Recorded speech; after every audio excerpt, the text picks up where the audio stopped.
C was on extraterrestrial intelligence, and almost the very first thing we decided was that extraterrestrial was probably too small a category, and that we needed to be focusing on non-human intelligence rather than non-human intelligence rather than extraterrestrial intelligence, more narrowly construed to be purely outside the Earth. And part of that was the setup for the track is that Sam particularly is interested in doing natural experiments where we can validate ETI techniques broadly construed with things that already exist on Earth.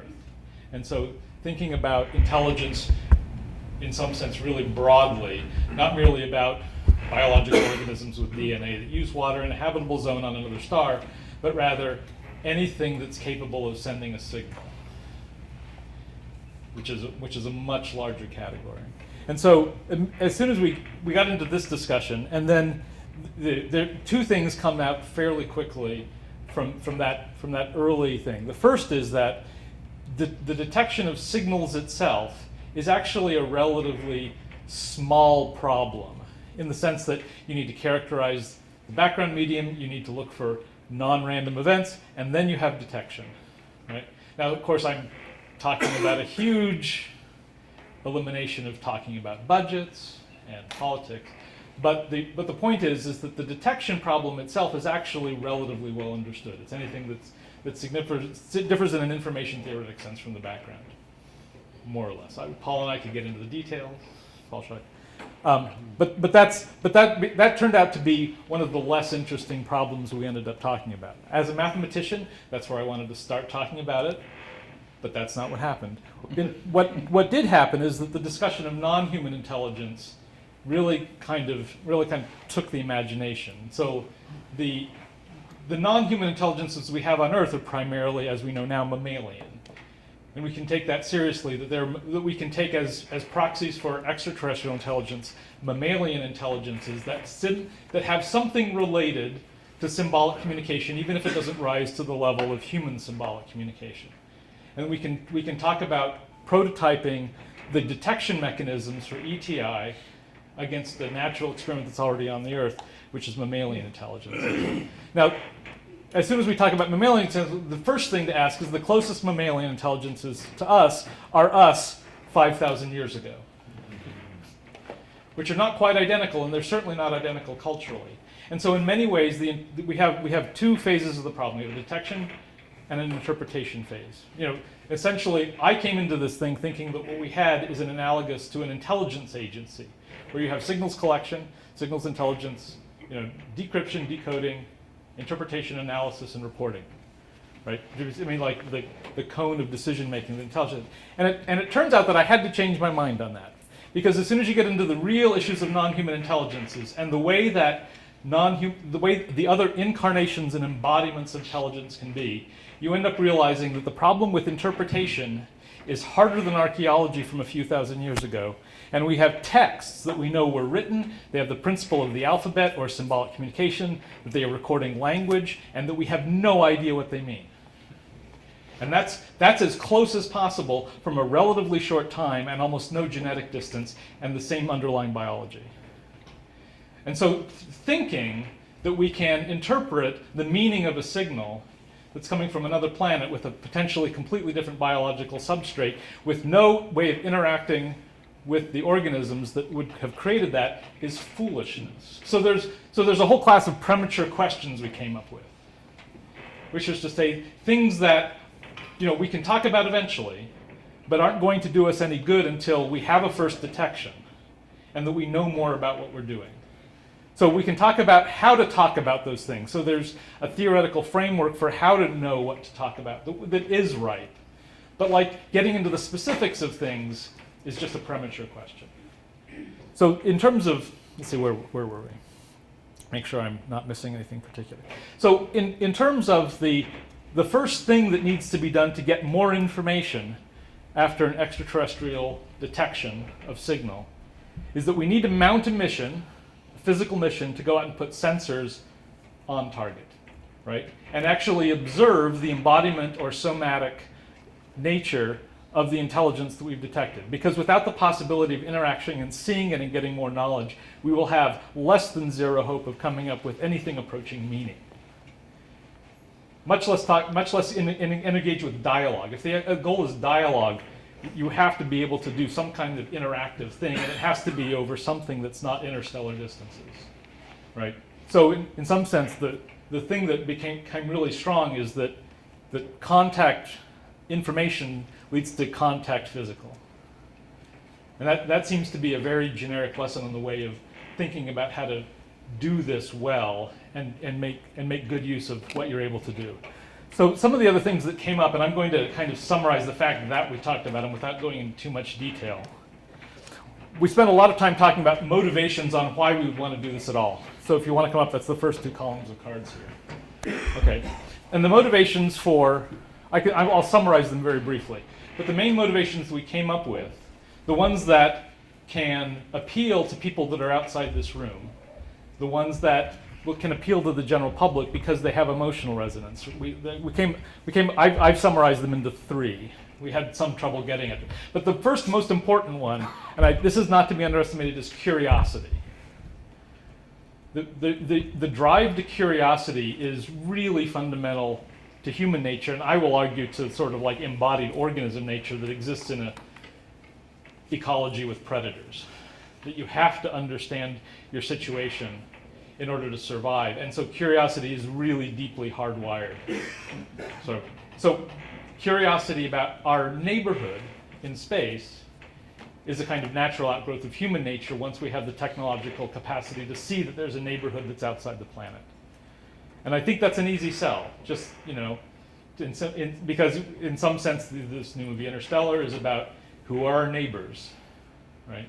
We have to go out and meet them and either make friends with them or not. Two other motivations that resonated really well. One is the notion of respect for life. And this is, whenever we talk about these high ideals, we end up in things that feel sort of religiously inclined. And respect for life is one that is explicitly got overlap with religion.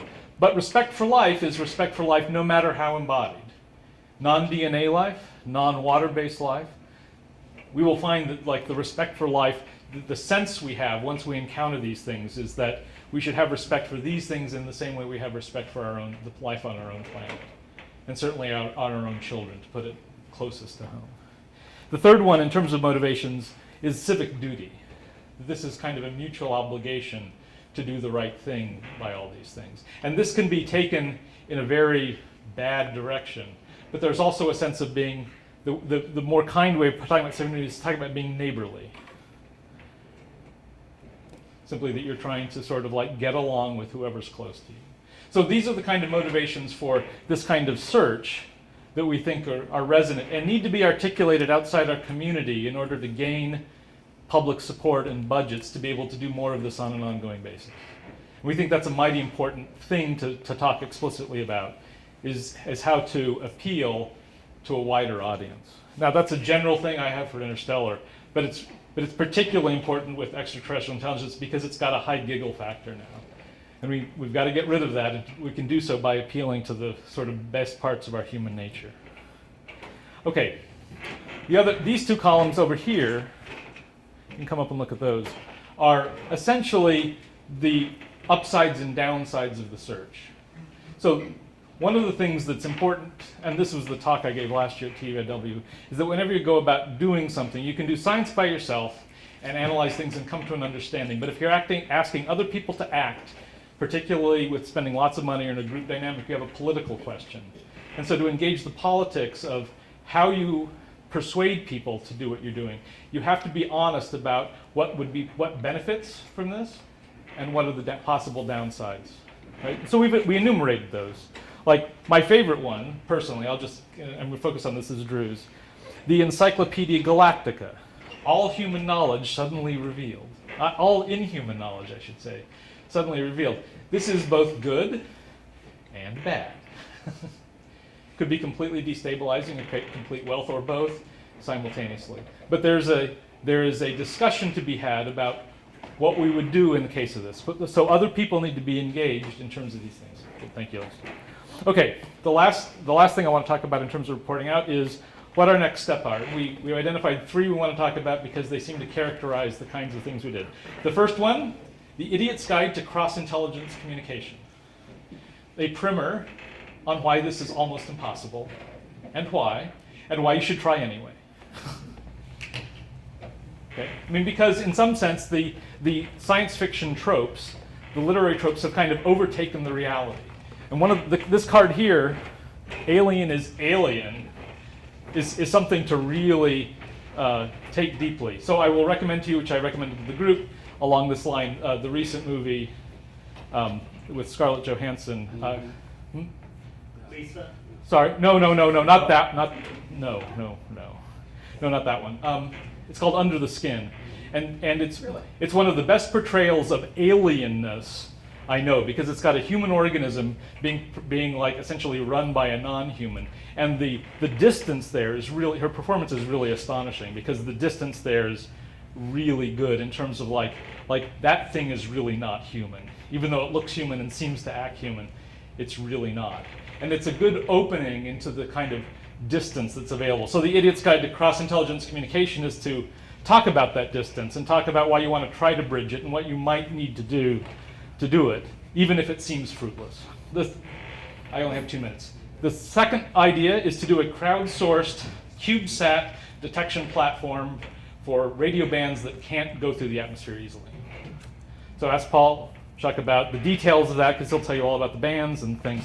But this is a thing in order to start with the Idiot's Guide and to sort of like go do something relatively cheaply, possibly crowdfundable at low millions of dollars, and something that could be, that people who were curious about this could act on it. The third one is actually kind of a modification of my early idea, which is we should actually take the existing intelligence agencies, which have this analysis pipeline, and get them involved, because they've got the knowledge about how to do collections and how to save it and how to do the analysis. Okay, so Les, I think I'm out of time for questions. There's time for one question. Okay, Patricia. Hi.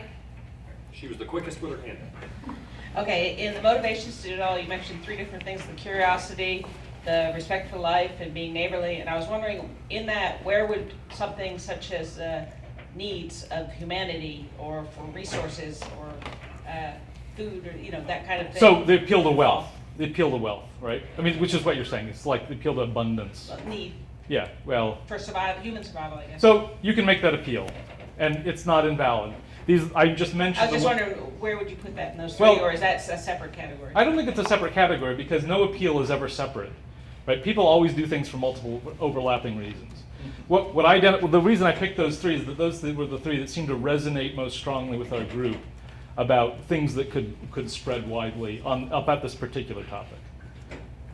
Thank you. Very good, thank you.